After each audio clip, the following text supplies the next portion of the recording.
Hi everyone, today మనం ఈఓటీకి సంబంధించిన exam ఎలా ఉంటుంది, మరి ఎవరు రాయాలి, ఏ బుక్స్ చదవాలి, ఎక్కడ ఆ బుక్స్ ఏ పబ్లిషర్ది తీసుకుంటే బాగుంటుంది అనేది మనం ఇవాళ తెలుసుకుందామా. Let's come with me. Okay friends, ముఖ్యంగా ఈ ఎగ్జామ్ ఉద్యోగస్తులందరూ కూడా విధిగా 24 స్కేల్ పొందడానికి రాయాల్సి ఉంటుంది. మరియు ఈ ఎగ్జామ్ రాయడానికి ముందుగా మనం ఏ బుక్స్ తీసుకోవాలి, ఎలా ప్రిపేర్ అవ్వాలి, దానికి సంబంధించిన కొన్ని చిట్కాలను మనం ఇక్కడ తెలుసుకుందాం. ముందుగా మనము సుజాత పబ్లికేషన్కి సంబంధించిన బుక్స్ అయితే నా దగ్గర ఉన్నాయి. వీటి గురించి ఒక్కొక్క దాని గురించి తెలుసుకుందాం. మరి వాటి స్క్రీన్ పేపర్ ఎలా ఉంటుందో ఒకసారి చూద్దాం. ఓకేనా ఫ్రెండ్స్, సుజాత పబ్లికేషన్స్ వారి ద ఆంధ్రప్రదేశ్ బడ్జెట్ మాన్యువల్ అనే ఈ బుక్లో నుంచి బాగానే క్వశ్చన్స్ ప్రతి సంవత్సరం వస్తున్నాయి.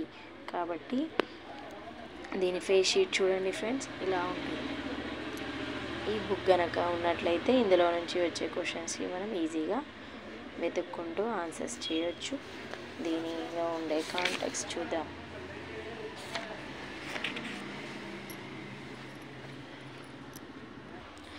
ఈఓటీ ఎగ్జామ్కి ఉపయోగపడే మరొక book the Andhra Pradesh revised pension rules 1980 Bayer act text book.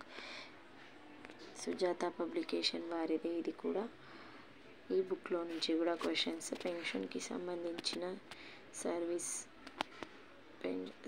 Rules, తర్వాత పెన్షన్స్కి సంబంధించిన కొన్ని ప్రాబ్లమ్స్, కౌంటింగ్ అనేది ఇక్కడ మనం చూడవచ్చు. దీనిలో ఎలాంటి క్వశ్చన్స్ ఉంటాయి.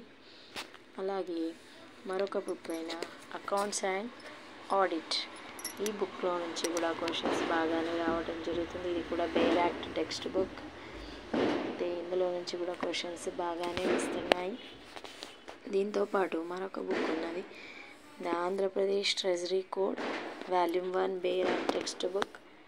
ఇది కూడా మనకు ఈఓటీ ఎగ్జామ్కి పనికొస్తుంది. ఇందులో నుంచి బాగా క్వశ్చన్స్ రావడం జరుగుతుంది. దాదాపు ఒక 20 to 15 క్వశ్చన్స్ అనేవి ఇందులో నుంచి రావడం జరుగుతుంది. అలాగే మరొక బుక్ అయినటువంటి financial code, Andhra Pradesh financial code volume 1 Bayer act text book. ఇందులో నుంచి కూడా